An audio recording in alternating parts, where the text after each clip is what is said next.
Olá, sejam bem-vindos a mais um vídeo para falar sobre matemática discreta. E esse vídeo, assim como os outros, usam material da professora doutora Kelly Villacorta, que é a minha orientadora de monitoria. Sou monitor de matemática discreta e a gente vai ver hoje começar funções. Funções são regras ou mecanismos que transformam uma quantidade em outra. X para f de x ou x para y, dependendo da quantidade de variáveis dentro da função.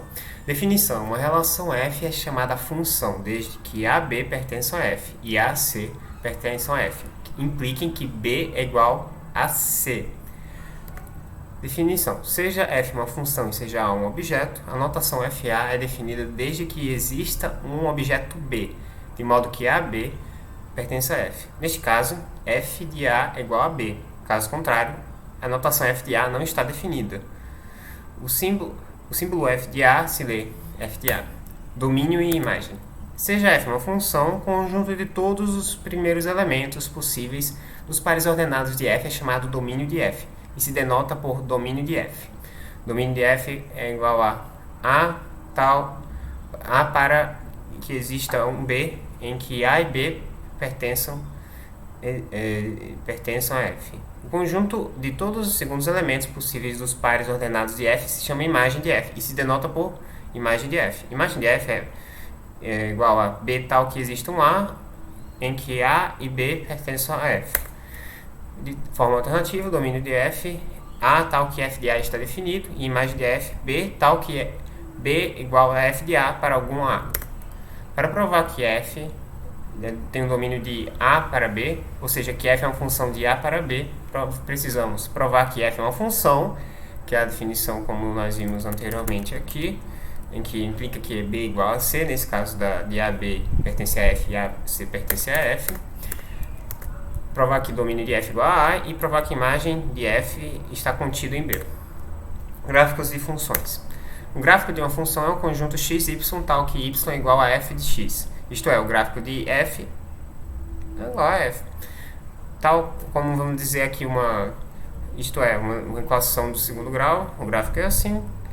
E em relação à equação do senoide, né? A gente vê que o gráfico é representado também das coordenadas. Ao utilizarmos a palavra gráfico nesse contexto, estamos formando uma visão geométrica da função. São muito úteis no contexto de funções definidas nos reais. Porém, a gente usa os naturais ou os inteiros. Então é como se fossem pontos. Tais gráficos não podem ajudar, ou vezes não ter sentido, veja. Então, às vezes, a gente usa os diagramas de Venn, porque são conjuntos finitos que a gente trabalha em matemática discreta. Funções diversas. Uma função f é um tipo especial de relação. Como f é uma relação, temos o conceito de relação inversa, ou seja, f elevado a menos 1 é uma representação para mostrar uma função inversa. Então, uma função f é chamada injetora ou injetiva ou 1 para 1 se sempre que x e b e yb pertencem a f. Devemos ter x igual a y. Em outras palavras, se x for diferente de y, então f de x é diferente de f de y. Ou de forma equivalente, se f de x é igual a f de y, então x igual a y. Injetora indica que nunca vai existir vamos dizer, valores no domínio que vão dar o mesmo valor no contradomínio ou na imagem. É só isso.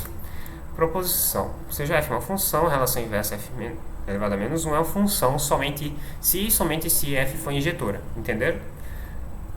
Seja f uma função e suponhamos que a função inversa também seja uma função, então o domínio da imagem da função inversa é igual, quer dizer, o domínio da função é igual à imagem da função inversa. E a imagem da função é igual ao domínio da função inversa. Em geral, o problema é que se f de A de A a B e f é injetora, então será que a função inversa é de B até A? Não necessariamente, porque as hipóteses implicam que f de elevado a menos 1 inversa é uma função. Mas as hipóteses não garantem que o domínio de f elevado da inversa é igual a B. E as hipóteses implicam, sim, que a imagem da função inversa está contida em A. Então, que hipótese precisamos para garantir que o domínio da função inversa seja igual a B? Vamos ver no próximo slide. Voltamos e agora vamos ver como garantir o teorema. Seja f de A para B, dizemos que f é subjetura se para todo B pertencente ao conjunto B existe um A pertencente ao conjunto A, de modo que f de A é igual a B. Em outras palavras, a imagem de f é igual a B. Observação. Se f de A para B é subjetura, equivale a f é uma função, domínio de f é igual a A, imagem de f é igual a B. Beleza. A condição de f de A para B, sua subjetura, pode ser expressa como todo B pertencente ao conjunto B, existe um... Para todo B que pertence ao conjunto B, existe um A que pertence ao conjunto A, tal que f de A é igual a B. A condição de f de A para B não ser subjetura pode ser como existe um B que pertence a B, em que todo A que pertence a A, tal que f de A seja diferente de B. Teorema. Seja os conjuntos A e B e f de A para B, então a função inversa é uma função de B para A, se e somente se f for injetura e sobrejetura, que no caso será a nossa bijetura. Exatamente o que eu acabei de falar. Duas funções f no domínio, o domínio de f para B e g no domínio de g para B são iguais se e somente se o domínio de f for igual ao domínio de g, para todo x que pertence ao domínio de f. F de x igual a g de x. Espero que tenham gostado, que a gente vai ver mais um slide ainda. Mas antes, a gente vai fazer um exercício. Na primeira lista, nós temos um exercício que eu vou pegar, o exercício 4. Para cada caso a seguir, determine se a função é injetora ou sobrejetora ou ambos. Prove suas afirmações. Então, f é de inteiro para inteiro, definido por f de x igual a 10 mais x. Vou pegar o b e a letra c, que é a mesma função, só que os conjuntos são diferentes. Inteiro para o b e naturais para o c, tanto no domínio quanto no contradomínio. Vamos lá. A gente vai para cá. Em relação a b, a inteiro para inteiro, a função é essa aqui. Representei dessa forma e ela é injetora. Por quê? Nós temos dois resultados, vamos dizer assim. A, que é aqui, é como se fosse um A, o resultado vai ser 10 mais A. E se para o mesmo resultado 10 mais A houver um número que seja C, obrigatoriamente esse C ele precisa ser igual a A. Não há outro número que tal que possa dar esse número aqui no mundo dos inteiros. Já na questão de sobrejetura, f de x ele pode ser substituído tal que 10 mais x. Mas quem é esse x? Esse x pode ser representado como se fosse a função toda, como se isso aqui fosse um b, tal que b é igual menos 10, na verdade, seja igual a x.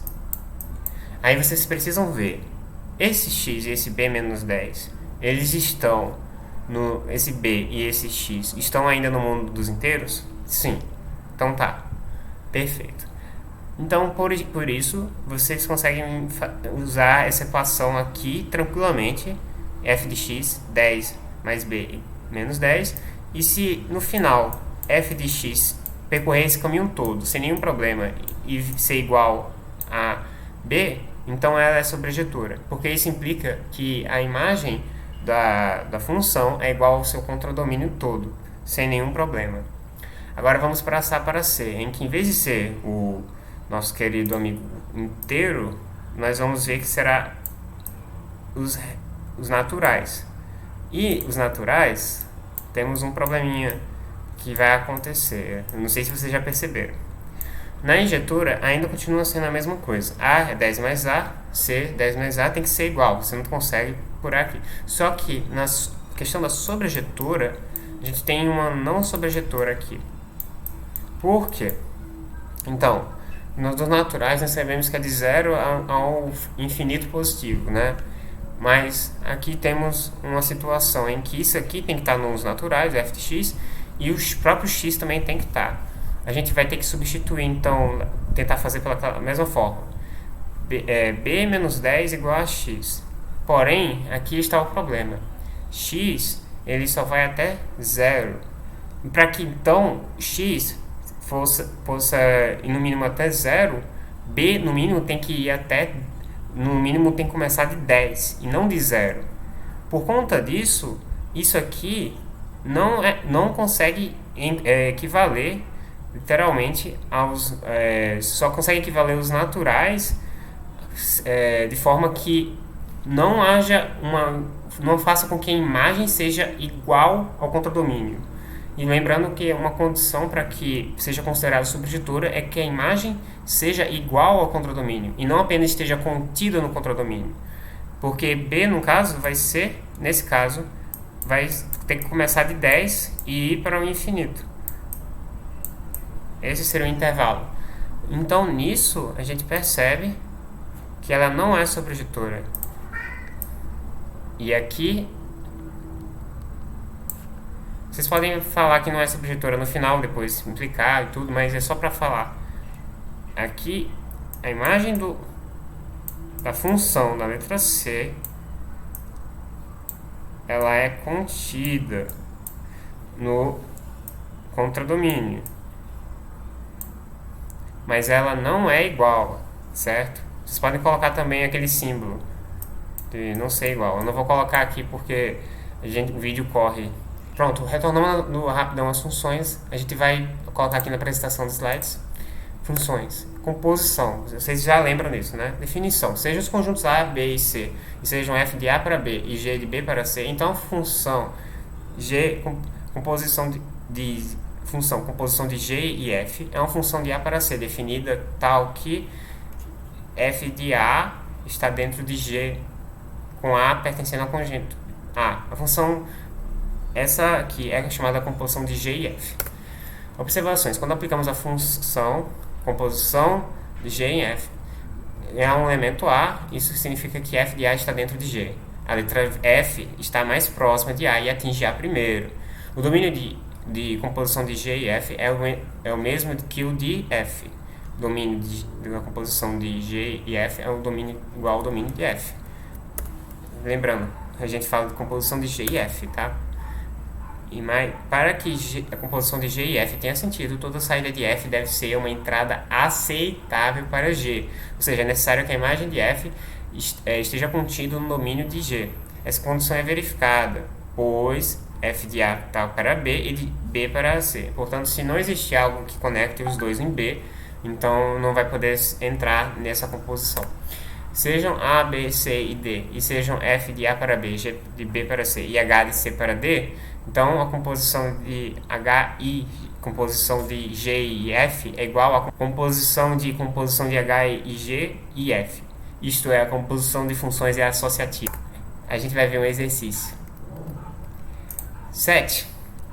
Vamos lá. Para cada par de funções f e g, determine qual das duas é definida, G com posição F ou F com posição G. Se uma ou ambas forem definidas, determine as funções resultantes. Se ambas forem definidas, determine se G com posição de F igual a F com posição de G ou não. Nós vamos pensar nisso como se ela já fosse definida. Se caso não forem, a gente pode depois dizer que não são. A gente vai ver o resultado aqui agora. Lembrando, eu botei aqui já. Então, composição de G e F, você pega o F primeiro, não é verdade? E coloca como se fosse dentro do x do G. X mais 3 e menos 7. Isso vai dar uma função x menos 4. É definida e tudo. Existe. Composição de F e G. Então, bota G primeiro dentro do x do F. X menos 7 mais 3. X menos 7 mais 3 menos 4. Então, entre esses dois, qual é a relação? Eles são iguais ou desiguais? São iguais. Não é à toa, são o mesmo resultado. Bom, espero que tenham gostado desse exercício em relação e com certeza desse vídeo.